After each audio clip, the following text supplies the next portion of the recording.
Okay, yes, thank you for introduction.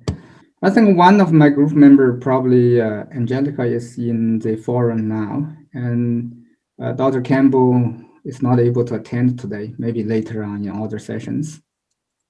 So we are the group working on the soft contact lens for glaucoma uh, intraocular pressure monitoring application from Queen's University at Kingston, Ontario, Canada. For this talk, we just want to share some of our work with you guys. And first, we want to give very brief reason why we need to do the intraocular pressure monitoring and how we use our soft lens to do that. And also, we want to show you how we make our soft lens and as well as the results that we used for the in vitro testing. We haven't get into the human trial yet due to the pandemic. We delayed our plan for almost more than a year now. Hopefully we can get that done soon in next 6 months or so. Now, why we need to do the monitoring for intraocular pressure for glaucoma patients? We know glaucoma is a leading disease for blindness, and very importantly is the glaucoma disease is a irreversible disease. If you get diagnosed and they see your vision is lost, and then whatever treatment you can get, you are not able to regain better vision. So therefore, it's very important to get early diagnosis and get early treatment. And also the population of glaucoma patients is keep increasing nowadays, and there's a very large need for this technology that make some affordable and easy access technology for the patients. Now, most people probably not developing glaucoma disease may not really realize their vision lost, because the vision lost for glaucoma is really gradually from the outside vision and go promptly to the center. So when they really notice they have the vision loss, it's already a very significant vision loss already occurred. So that is a big problem. So therefore, we need to do the early monitoring to see or get the early diagnosis. Now, in the clinic, right now, we are not really sure what really the reason caused glaucoma. We know what happened, but we don't know really the reason behind. But in clinic practice, the treatment is very often the early stage use medicines, or the surgical intervention. But the purpose for this is try to lower the intraocular pressure, which creates the pressures and press the optic nerves. Now, the problem or the challenge for the physicians is now the intraocular pressure for patients or glaucoma or people that under risk of the developing glaucoma, uh, the highest pressure or intraocular pressure is not really able to measure it accurately. Okay, so in Canada, the physicians can only get the patients to the clinic to take one shot measurement every 3-4 months. So this is not really informative for physicians to make the decision how to treat their patients. And even during the day for patients, depends on their activities, depends on their postures and so on. Their intraocular pressures fluctuate all the time. So therefore, the frequent measurement or monitor of the intraocular pressure is very helpful. And therefore, it's very good for us if we can bring some technologies that can help physicians to measure their intraocular pressure more often.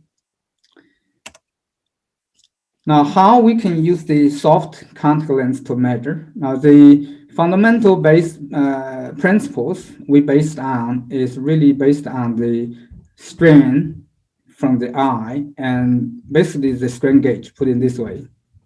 We know when the intraocular pressure inside the eye changes and the the pressure, we're going to change or deform the eyes. On the back side, the pressure increase, we're going to press the optical nerves. On the front side, in the anterior chamber, the acute goes to the front anterior chamber and not fully observed. If they have glaucoma, basically accumulating pressures, and then they deform the cornea and the sclera. Okay, so basically they produce the mechanical strands, deform them. In the cornea area, is around 3 micrometers per millimeter mercury increment for the diameter.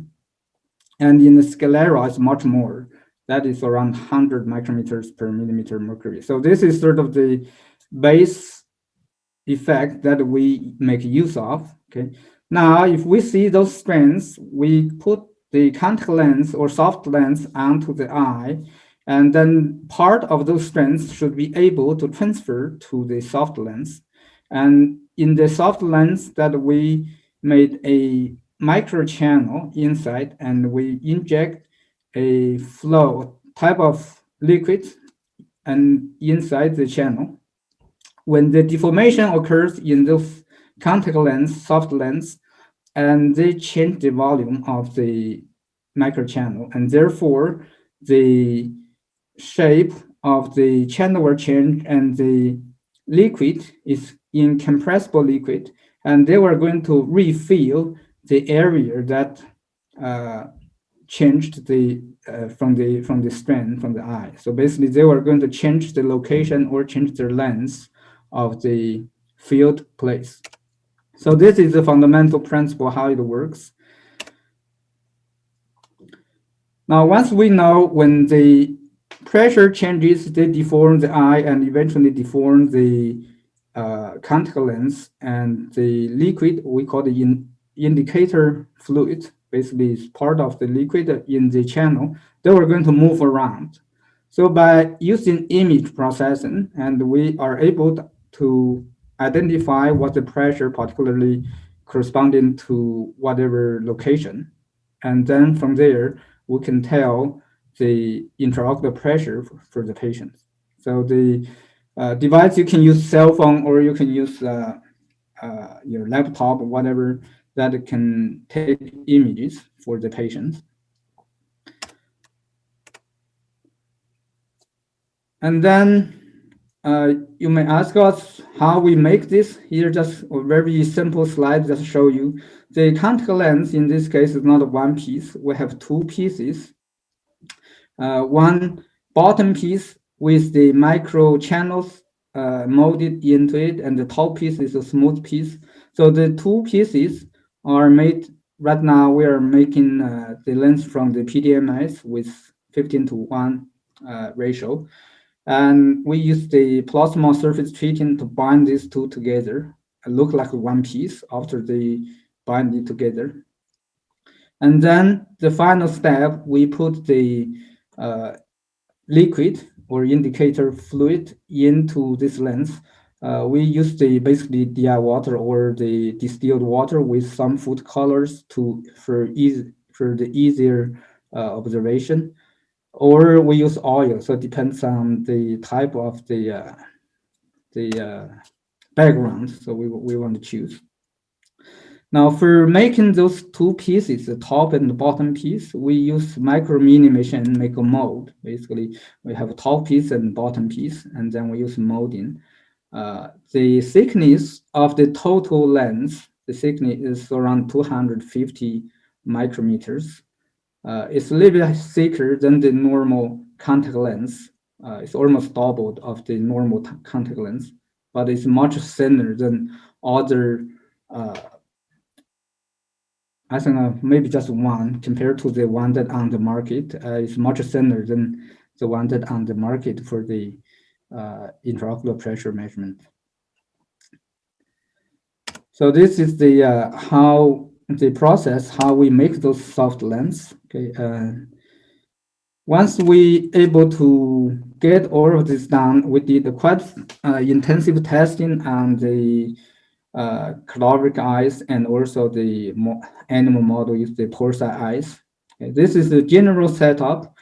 We use a syringe pump and deliver the liquid or water into the eye, the model eye, and to control the pressure. And then we use a micro pressure catheter pressure sensor into the eye to measure the pressure, what really is. And then put the contact lens on top, and then we use the cameras and get the images to the computer, and then we can do the image process and measure the change of the locations, and that corresponding to the measured pressure. And then we are able to correlate the pressure, intraocular pressure, and the movement. So basically from the baseline. Now so far we have three versions of designs. The early first version we call it zigzag because of the channel. It's not straight, it's a zigzag shape. In the center part, we just leave that as for the region, and then the channels is on the side. The testing we have done, basically we use multiple contact lens with one eye, and also we use multiple eyes with one lens. So basically see how universal performance we can get. Now for both type of testing, we see pretty consistent measurement. The sensitivity, we can get around 25 micrometer per millimeter mercury. So this is how much the liquid can move versus the pressure change. And both of them are pretty decent, give us very decent linearity and coherence. Also, we did a little bit testing and see sometimes we see when people drink, for instance, drink coffee or something, a lot of drinks, and their IOP were going to surge up probably by 5 millimeter mercury or so. So we want to see if we really increase the pressure very dramatically in short time, surge it up, and see whether our sensors able to respond that or not. So we did a little bit testing, and with the pressure go from 10, or of some them go to 36 and back and forth many times, and we see whether the sensors able to respond and also fully retract back to the original position. And we found this very interesting for this sensor, for this contact lens sensor, and the recovery back or return rate, which means the flow go to the high pressure and go back to no pressure, they almost fully recovered with a slight difference. And that basically is caused from the surface when we do the machining for the channels. And some of the area, the roughness probably still need to be improved, and they retain a very small amount of liquid in those rough areas, and therefore they are not fully able to return back to with the main strain. So that gives a little bit difference. And then we made another type of design, just single spiral, and put the liquid in. In this design, we found we have get a much larger sensitivity, almost 3 times higher sensitivity, but however, the return rate is not very great, which means they keep moving in one direction, not fully return to the original position. And also we tried the double spiral, this is the third design. This one is sort of the modifying the other two. It gets in the median, has very good improved resolution, get 44, almost double the original one. And the return rate is 98%, it's much higher than the second one, and even higher than the first zigzag one. So this gives us a very good sense of the design that we can carry on for the human trials for the next step.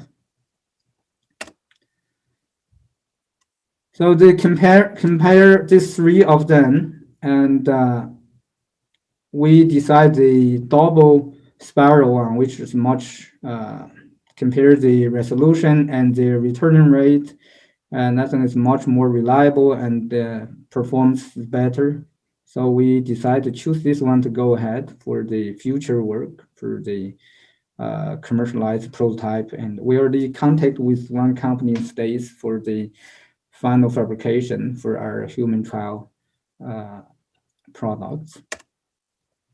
So I just want to show you guys one short video that we are using a pulsar eye to move the liquid from 10 to here. If you see the liquid here from 10 is okay here, 10 millimeter mercury, and then move to 36 millimeter mercury here, pressure changes. And this liquid move from one end to the other. It's around 1.5 millimeter movement. So you can see clearly, even if you have a nice camera, of course, you can capture it. Even you can use your naked eye to see those motions.